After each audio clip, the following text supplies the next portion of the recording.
Get ready for 160 word per minute shorthand dictation.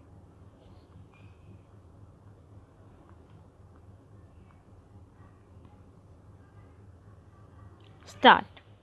This year shall be remembered as a landmark in Indian military history for years to come. The Supreme Court of India on February 17 delivered a much anticipated ruling that allows women to serve as permanently commissioned PC officers in 10 combat support arms and services of the Indian Army.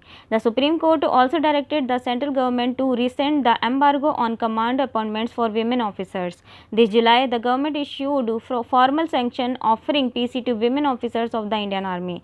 This is the culmination of a struggle for equal opportunity that began almost 27 years ago when the Army inducted the first batches of women as officers in non-medical corps. Culmination of a struggle. I call the judgment iconic not only because it allowed women officers equal opportunity to serve in the Indian Army, but also because the judgment addressed the issue of regressive mindsets. The onus of implementing this change rests with the leadership, but the direction has been shown. The Indian Armed Forces began inducting women in the non-medical branches in the year 1992 as Short Service Commission SSC officers. The scheme initially allowed for a 5-year service period, which was revised to 14 years. In the armed forces, both men and women opt for the Short Service Commission. However, upon completion of 14 years of service, male officers could get a permanent commission.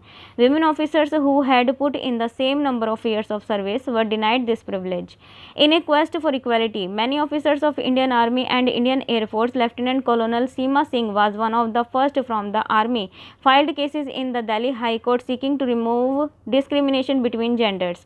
I was one of the petitioners from the Indian Air Force fighting for permanent commission. Jasmine Kaur versus Union of India, WPC 8492/2009. In 2010, the case was adjudicated in favor of granting PC to women officers, thus paving the way forward.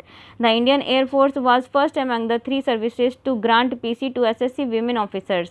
The Indian Army chose to appeal in the Supreme Court, citing reasons of peculiar service conditions and operational requirements. A notification by the Government of India in 2019 suggested PC to women officers with less than 14 years of service, practically leaving a sizable set of senior women officers out of the gambit. Now, with this judgment, women who done the olives have finally obtained parity with their male counterparts. The Supreme Court also issued a directive to ensure that women are not restricted to staff duties. Approximately 30% of women officers in the Indian Army are deployed in combat zones. Civil Appeal numbers 9367 to 9369 of 2011, Secretary, Ministry of Defence versus Babita Punia and others, performing similar duties like other officers. The policy issued by the Government of India in 2019 was discriminatory to exclude them from command positions. Implication of judgment. With the grant of PC, women officers will now be entitled to serving till the age of retirement and not forced to look for alternative careers after 14 years. This will provide clarity on their career paths and place women officers on an equal footing with men for promotions, professional growth, and provide job security. Despite forming a relatively minuscule 3.29% of the total of the Indian Army, women in all branches of the Army have served shoulder to shoulder with male officers in operational field areas. The Indian Air Force has almost 13% women in the officer cadre. Selection for command appointments in the Indian Army eluded women officers earlier. Now, women officers can be considered for command roles, career postings, and many other opportunities to distinguish themselves professionally. A grant of PC will accrue many other employee benefits as in service career courses such as the National Defence College, College of Defence Management, the Army War College, etc., the Defence Services Staff College, options in higher studies such as a Master of Business Administration or a Master of Technology, pension, ex-serviceman status, and consequent benefits, to name a few. In addition, allowing a motivated set of experienced women officers in permanent cadre would be a small way to mitigate the shortage of officers, estimated at 18% of the authorized strength. Civil Appeal numbers 9367 to 9369 of 2011, Secretary, Ministry of Defence versus Babita Punia and others in the Indian Army. Warfare is changing. With women already in combat support arms and services, is the entry of women in combat arms the logical next step Is the patriarchal mindset in India the only hurdle in allowing the entry of women into combat arms? Are there social issues in exposing our women to hazardous combat situations or capture by enemy forces? Given the evolving nature of warfare supported by technology, many of us do not consider this a question of gender ability but of performance, opportunity, and a fighting chance. However, each of these questions merits separate discussions determined by the maturity and mindset of the system.